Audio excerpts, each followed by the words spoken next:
অপরাধীদের সামনে আমলনামা যখন পেশ করা হবে, আরে আপনি দেখবেন ওই আমলনামা দেখা অপরাধীরা দেখবেন ভয়ে থরথর করে কাঁপতে শুরু করছে, চিৎকার করে কাঁদতে থাকবে আর বলতে থাকবে, মালি হাজাল কিতাব, মালি হাজাল কিতাব লা ইউগাদিরু সগীরাতাও ওয়ালা কাবীরা ইল্লা আহসাহা। এটা কেমন আমলনামা, এটা কেমন আমলনামা? আমার একটা ছোট গুনাহ দেখি ছুটে নেই, একটা বড় গুনাহ দেখি ছুটে নেই, সব দেখে লেখা হয়ে গেছে। এখন আমার উপায় কি হবে? এখন আমি কেমনে বাঁচবো? চিৎকার করতে থাকবে, শুধু আওয়াজ আসবে আওয়াজ। এখন চিৎকার চেঁচামেচি করে কোনো লাভ নাই। এখন তোমার আমলনামা তুমি ধরো, বলে দেন, বলে না না গুনাহ যেহেতু বেশি ডাইন হাতে দেওয়া যাবে না, তো বাম হাত দি। বলে দেন, বলে না এমনি না। বলে কেমনি? বলে পেছন দিয়া নিয়ে কলিজা ছিদ্র করে হাত পা, যেই পেছন দিয়া কলিজা ছিদ্র করে হাত পাতবে, যেই না আমলনামাটা রাখা হবে। আরে সূরা হাক্কার মধ্যে মালিক বলে আমলনামা যখন বাম হাতে রাখা হবে, ওয়া আম্মা মান উতিয়া কিতাবাহু বিশিমালি, আমলনামা বাম হাতে পায়াই দিবে একটা চিৎকার। কি বলে কানবে? কানবে আর বলবে ফায়াকুল ইয়া লাইতানি লাম উতা কিতাবিয়া। আরে এই আমলনামা যদি আমারে না দেওয়া হইতো, ওয়ালাম আদরি মা হিসাবিয়া, আমি জানি না আমার হিসাব কি হবে।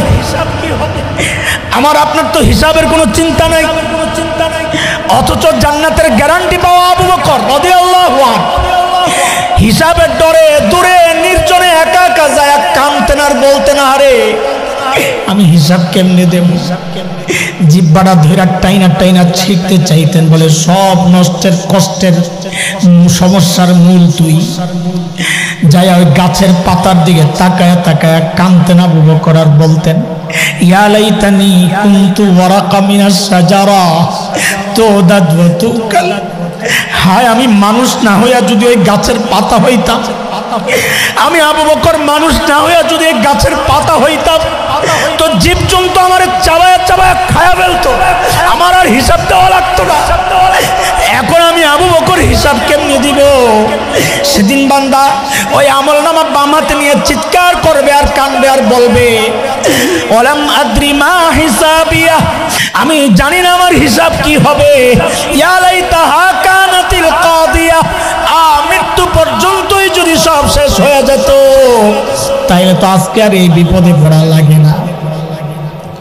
ও দুনিয়ার টাকাওয়ালা, আজকে টাকা দিয়া বিচার পাল্টান, সেদিন চিৎকার করে করে কাঁদতে হবে আর বলতে হবে মা আগনা আন্নি মালিয়া, আমার মাল তো আমারে বাঁচাইতে পারছে না।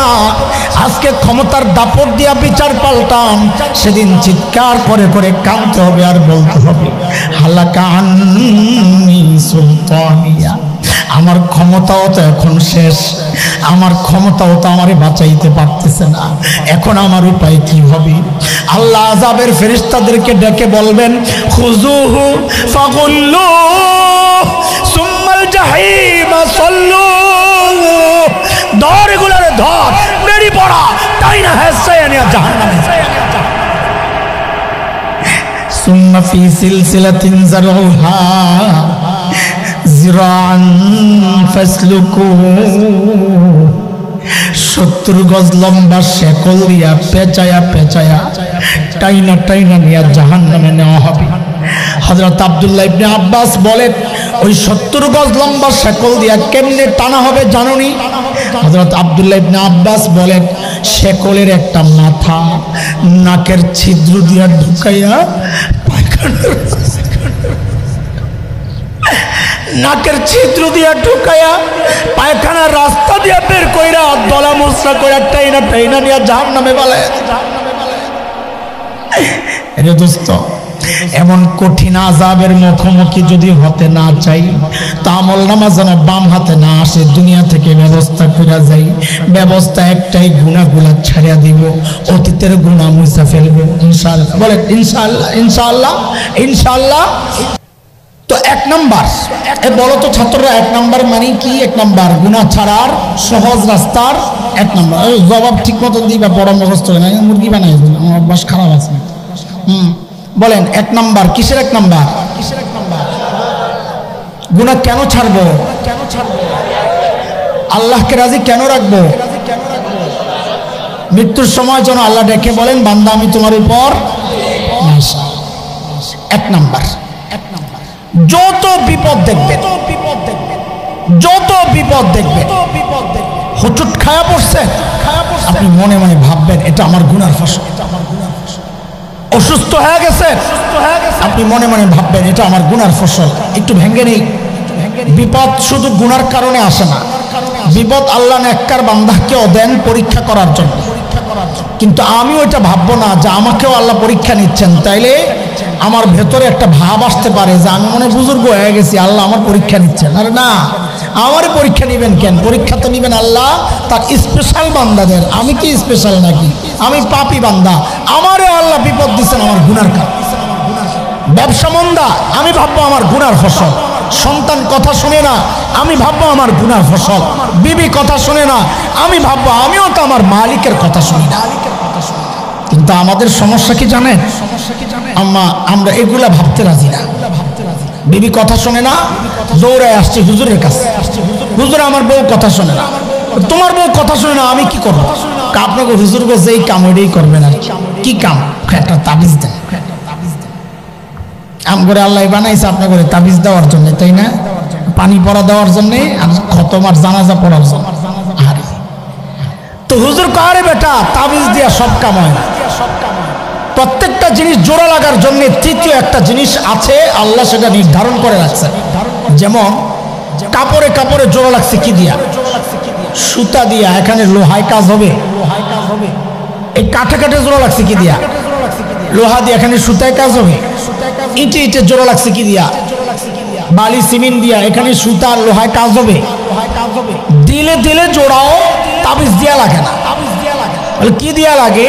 বলে আমি কি বলবো, দিল যে আল্লাহ বানাইছেন ওই আল্লাহকে জিজ্ঞেস করো।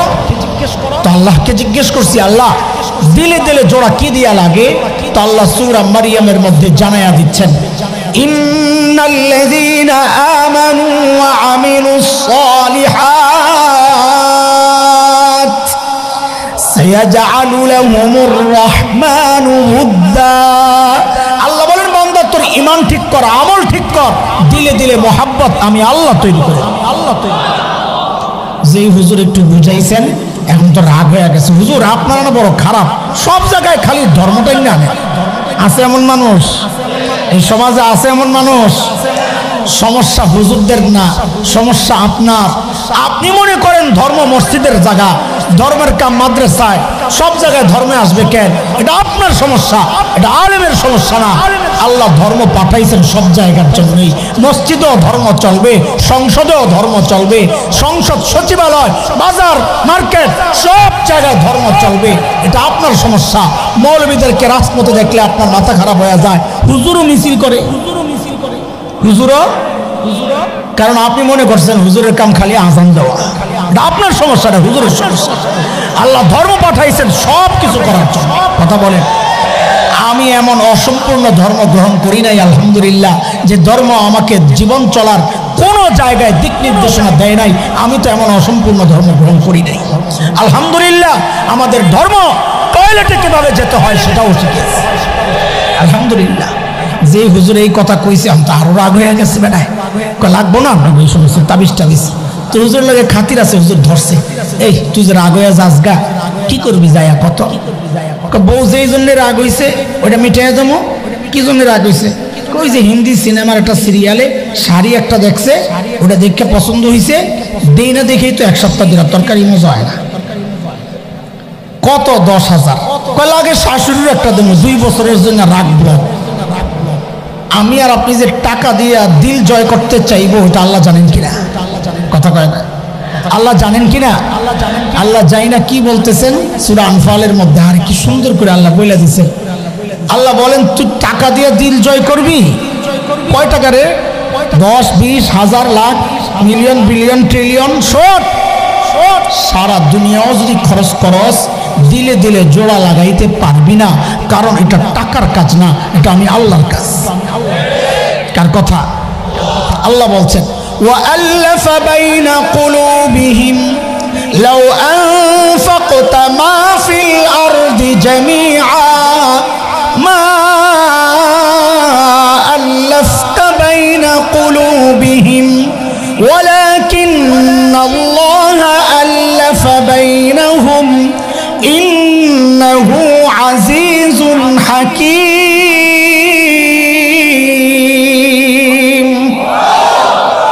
দিলে দিলে জোড়া লাগান কি? বলেন কে লাগান? এই জন্য দোস্ত যত বিপদ দেখবো, দেখলেই মনে করবো এটা আমার গুনার ফসল।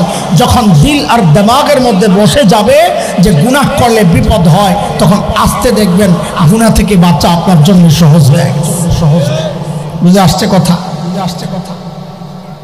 এক নাম্বার গেল। কিসের এক নাম্বার? গুনাহ ছাড়ার সহজ রাস্তা। গুনাহ কেন ছাড়বো?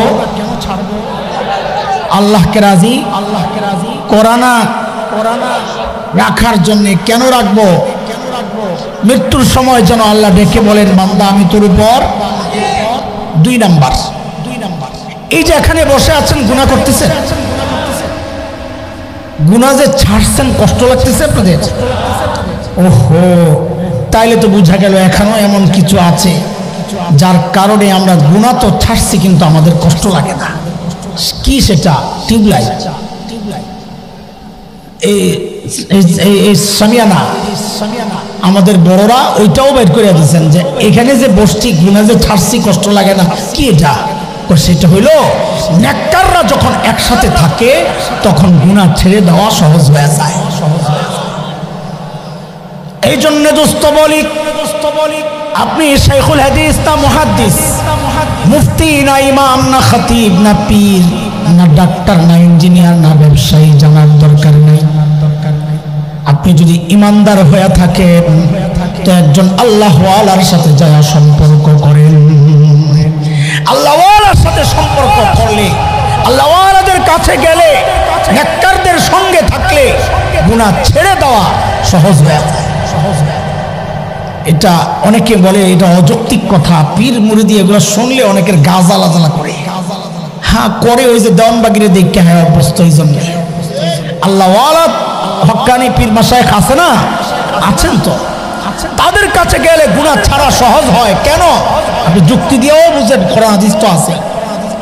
এই যে আমার মাথার টুপিটা আল্লাহওয়ালা না আল্লাহওয়ালার পোশাক? বলেন না। আমার এই লম্বা জামাটা আল্লাহওয়ালা না আল্লাহওয়ালার পোশাক? ও আমাদের কয়েক ভাইরে দেখছি পাগড়ি বেঁধে বইয়া রয়েছে। এই যে পাগড়ি, এই পাগড়িটা আল্লাহওয়ালা না আল্লাহওয়ালার পোশাক? হ্যাঁ বলেন না, আল্লাহওয়ালার পোশাক। তো এইবার বলেন, আপনারা কখনো দেখেছেন কাউকে এই পাগড়ি লাগাইয়া লম্বা জামা পরে সিনেমা হলে ঢুকতেছে? দেন নাই? মাশাআল্লাহ। কেন? এই পাগড়ি আর এই লম্বা জামা তারে আটকায় দিছে। করস কি তুই এই পোশাক পরা সিনেমা হলে যাওয়া? খেয়াল করেন, বড় সূক্ষ্ম বিষয়। আরে আপনি এখনো আল্লাহওয়ালার কাছে যান নাই, শুধুমাত্র আল্লাহওয়ালার পোশাকের সাথে লাগছেন, তাতে আপনার জন্য গুনাহ করা কঠিন হয়ে গেছে। তাইলে আল্লাহওয়ালার কাছে গেলে তো গুনাহ করা আপনার জন্য অসম্ভব হয়ে যাবে। কথা বুঝে আসছে কথা? হ্যাঁ, এই জন্য দোস্ত যে কোনো একজন আল্লাহওয়ালার সাথে সম্পর্ক রাখবো, নিজের দিলের সমস্যাগুলো বলবো, তিনি চিকিৎসা দিবেন, সেইভাবে চলবো, তো ইনশাল্লাহ দেখবো গুনাহ ছেড়ে দেওয়া আমাদের জন্য সহজ হয়ে গেছে। কয়টা গেল? আমি তাড়াতাড়ি করতেছি, শেষ দুইটা একটু সময় লাগবে এই জন্য। বলেন কয়টা গেল? 1 নাম্বার, যত বিপদ দেখবো ভাববো কিসের ফসল। 2 নাম্বার, আল্লাহওয়ালার সোহবত। বলেন কি? এই দুইটা চিকিৎসা গ্রহণ করলে কি উপকার হবে আমাদের জন্য? গুনাহ ছেড়ে দেওয়া সহজ হয়ে যাবে। গুনাহ কেন ছাড়বো? আল্লাহকে রাজি রাখার জন্য। আল্লাহকে রাজি কেন রাখবো? যেন মৃত্যুর সময় আল্লাহ ডেকে বলেন বান্দা আমি তোর উপর। চলেন 3 নাম্বার, কিসের 3 নাম্বার? গুনাহ ছাড়ার সহজ রাস্তা আশা। দেখেন আমরা যখন কোনো বিল্ডিংয়ে ঢুকি, হসপিটালে ঢুকি, অথবা যে কোনো ভবনে, মার্কেটে ঢুকি, অনেক সময় লেখা থাকে এই ভবনটি, এই বিল্ডিংটি সিসি ক্যামেরা দ্বারা নিয়ন্ত্রিত, লেখা থাকে না? এই লেখাটা দেখলেই আমার মধ্যে একটা পরিবর্তন চলে আসে। তখন আমি সতর্ক হয়ে যাই চলার মধ্যে, বলার মধ্যে। কেন? কারণ আমি বুঝে গেছি যে আমাকে রেকর্ড করা হচ্ছে, দূর থেকে আমাকে কেউ ফলো করছে, আমার যে কোনো দোষ তার সামনে চলে যাবে। আমি সতর্ক হয়ে যাই। খেয়াল করেন, গুনাহ করার সময় খালি এই অনুভূতিটা দিল আর দিমাগের মধ্যে একবার যদি বসায়া নিতে পারে যে আমি যখন গুনাহ করি তো আল্লাহর লাগানো একটা দুইটা না, আটটা সিসি ক্যামেরা আমাকে চারদিক থেকে পাহারা দিচ্ছে। কয়টা সিসি ক্যামেরা বলেন? আমি সিসি ক্যামেরা বলেছি বুঝানোর জন্য, শরীয়তের ভাষা হচ্ছে সাক্ষী। আমার চারপাশে কয় সাক্ষী বলেন? কয় সাক্ষী? মনে রেখেন, এই 8 সাক্ষী আল্লাহর আদালতে আমাদের বিরুদ্ধে সাক্ষী দিবে। নাউজুবিল্লাহ। এই সাক্ষীগুলা মুখস্থ করেন, দিল আর দিমাগের মধ্যে বসান। তো গুনাহ করার সময় খালি চিন্তা করবেন ও তাকায় রয়েছে এক সাক্ষী, ওই যে ওই পাশে আরেক সাক্ষী, ওই যে এদিকে আরেক সাক্ষী, চারদিক থেকে সাক্ষী আপনাকে ডাকতে থাকবে, এরে আল্লাহর বান্দা তুই যে গুনাহ করছিস আমি কিন্তু ছাড়বো না, আল্লাহর আদালতে কিন্তু তোর বিরুদ্ধে সাক্ষী দিয়ে দেব। সাক্ষী কয়টা? কোরআন হাদিসের যে সিরিয়াল, সেই সিরিয়াল ঠিক রেখে আমি বলবো না, আমি আপনাদের যেন মুখস্থ রাখা সহজ হয় সেইভাবে বলবো ইনশাআল্লাহ। নিচের থেকে উঠাইতে চাই, একদম নিচের থেকে। 1 নম্বর সাক্ষী জমিন। বলেন সবাই, বলেন। আল্লাহ কোরআনে বলেছেন ইয়াউমা ইযিন তুহাদ্দিসু আখবারাহা বিআন্না রাব্বাকা আওহা লাহা। সেদিন জমিন কথা বলবে আল্লাহ আমার উপর দাঁড়ায় দাঁড়ায় গুনাহ করছে, আমি সাক্ষী। যদি জমিনের সাক্ষী থেকে বাঁচতে চান একটা রাস্তা আছে। বলে কি রাস্তা? বলে জমিন ছাইরা দূরে কোথাও চলে যান। সম্ভব? এই জমিন ছাইরা যাওয়া সম্ভব? আল্লাহ বলেছেন সূরা রহমানের মধ্যে ইয়া মাশারাল জিন্নি ওয়াল ইনস ইন ইসতাতা'তুম আন তানফুযু মিন আকতারিস সামাওয়াতি ওয়াল আরদ ফানফুযু লা তানফুযুনা ইল্লা বিসুলতান।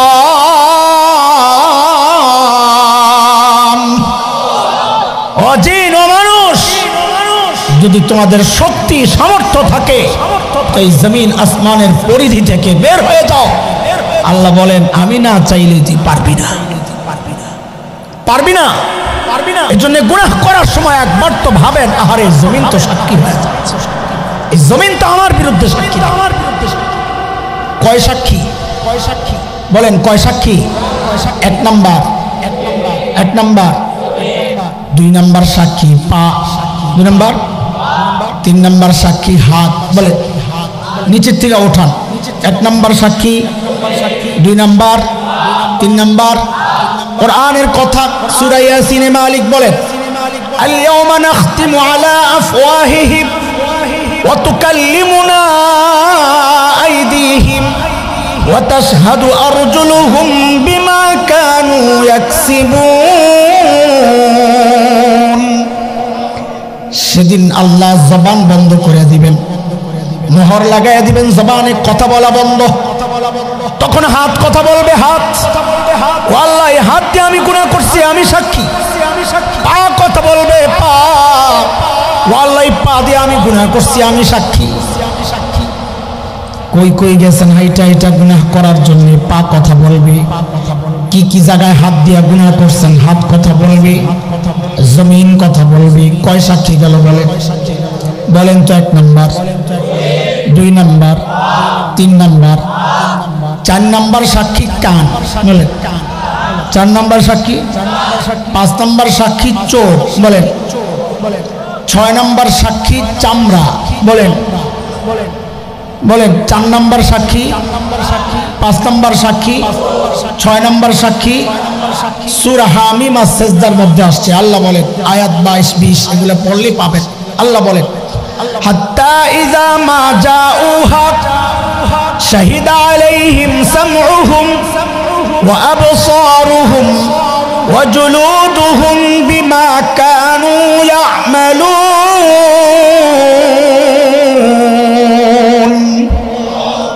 সেদিন কান সাক্ষী দিবে, চোখ সাক্ষী দিবে, চামড়া সাক্ষী দিবে। এর যুবক ভাই আমার, অন্ধকার ঘরের মধ্যে একা একা যখন মোবাইলে গুনাহ করি, আমি তো মনে মনে চিন্তা করি দুনিয়ার কেউ তো দেখে না, মালিক যেন সেই আমাকে আর তোমাকে ডেকে ডেকে বলছেন বান্দারে কারো দেখার তো দরকার নাই, যে চোখ দিয়া তুই গুনাহ করতেছস ওই চোখ আমার কাছে তোর বিরুদ্ধে সাক্ষী দিবি। হেডফোন লাগায়া গান শুনি আর মনে মনে ভাবি দুনিয়ার কেউ বুঝি জানে না, টের পায় না।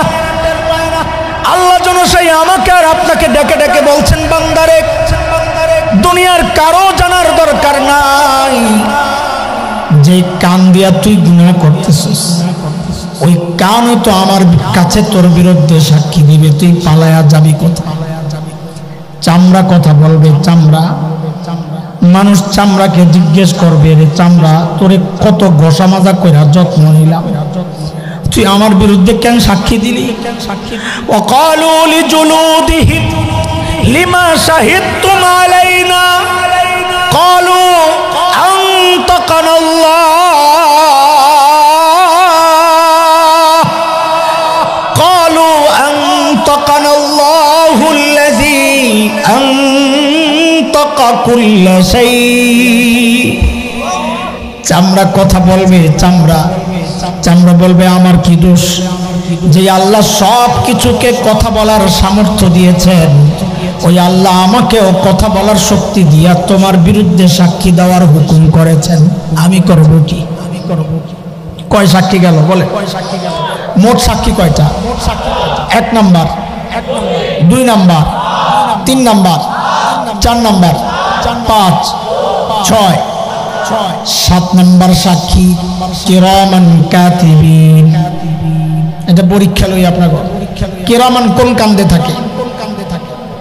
ডাইন কান্দে। আর কাতিবিন থাকে বাম কান্দে। দেখছেন আমি জিজ্ঞেস না করতাম আপনারা এই ভুলের মধ্যেই তো থাকতেন। কিরামান মানি হচ্ছে সম্মানিত, কাতিবিন মানি লেখক, লেখকগণ। তো কিরামান কাতিবিন কারো নাম না, টোটালটা মিললে অর্থ হয় সম্মানিত লেখকগণ। ডান পাশে যে থাকে সেও কিরামান কাতিবিন, বাম পাশে যারা থাকে তারাও কিরামান কাতিবিন। আমাদের এই সমাজে ভুল একটা চালু আছে যে কিরামান ডান কান্দে, কাতিবিন বাম কান্দে। কথাটা বুঝে আসছেনি আপনাকে? এই ভুল আর করা যাবে না, ঠিক আছে না ইনশাআল্লাহ? না বললে কোত্থেকে জানবেন? শরম পায়েন না, জানার মধ্যে কোনো শরম নাই, না জানার মধ্যে শরম। এতদিন জানি নাই এটা শরম, এখন জানলাম এটা গর্ব। আলহামদুলিল্লাহ একটা সঠিক জিনিস জানতে পারলাম, ঠিক আছে? ওয়া ইন্না আলাইকুম লাহাফিজিন কিরামান কাতিবিন ইয়ালামুনা মা তাফআলুন।